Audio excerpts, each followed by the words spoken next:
vienas pagrindinių elementų ruošiantis, nes reikalingas bendras fizinis treniruotumas, plus labai svarbu ir ištvermė, kuri Dakare bus vienas iš kertinių pasiruošimo elementų. Norint geriau jaustis Dakare, privalai turėti sausesnį kūną, tai šiuo metu tai nėra mano favoritas. Aš nesu mėgėjęs labai stipriai reguliuoti savo mitybą, bet turiu tą dalyką daryti. To reikia.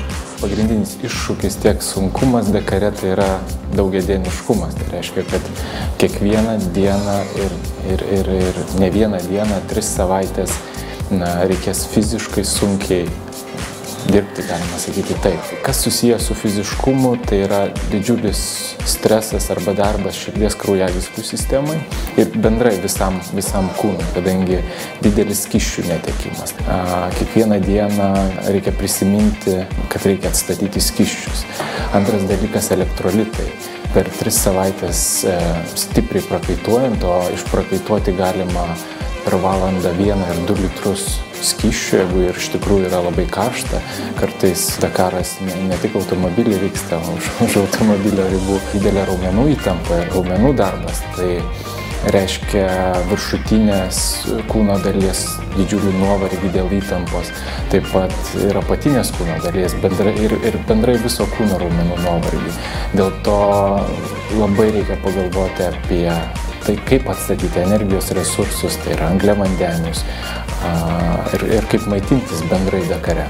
Žmogaus organizmas jaučiasi lygiai taip pat kaip po gerų, sakykime, bet kokių varžybų arba fizinių išbandymų.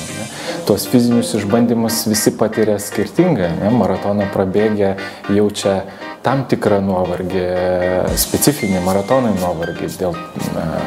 Maratonas trunka tik tai 3-4 valandas bėgikams. Tai po Dakaro, aš manau, tas nuovargis irgi specifinis. Jisai gal daugiau toksai lėtinis išsekimo, kai ypač jaučiasi centrinės nervų sistemos nuovargis, tai reiškia galva pavargusi. Tas gali įtakoti nuotaiką, koncentraciją, bendrą savijautą. Jo, tai visiškai ramiai, tas tienis visos šlangelės, ne tam, kad matuotų, ne tam, kad padėtų.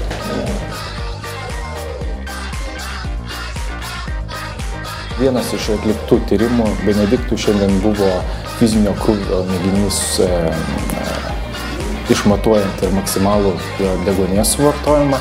Dabar kas tai yra? Maksimalus deguonies suvartojimas tai yra auksinis standartas arba universalus fizinio pajėgumo rodiklis. Tai kitaip tariant, ne tik įvertinom jo širdies kraujagyslių sistemos pajėgumą, bet ir įvertinom jo fizinį pajėgumą. Maksimaliam deguonies suvartojimui dar didelę įtaką turi kūno svoris, todėl kūno svorio sumažinimas per tą likusį mėnesį šiek tiek turėtų didelės įtakos jo bendram fiziniam pajėgumui, bet to būtų palanku ir dalyvaujant Dakare.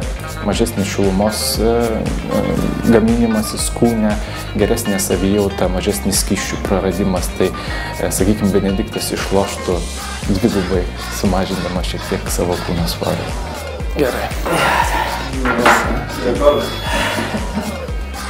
Dakare lygiai taip pat kaip maratone reikia pagalvoti apie bėgimo pabaigą, po varžybų finišą, taip pat kaip apie varžybų startą, tai reiškia jėgų pasidalinimas, tai reiškia galvojimas apie tai, kaip reikia maitintis, ką gerti, kiek gerti ir kaip paskirstyti bendrai savo jėgas.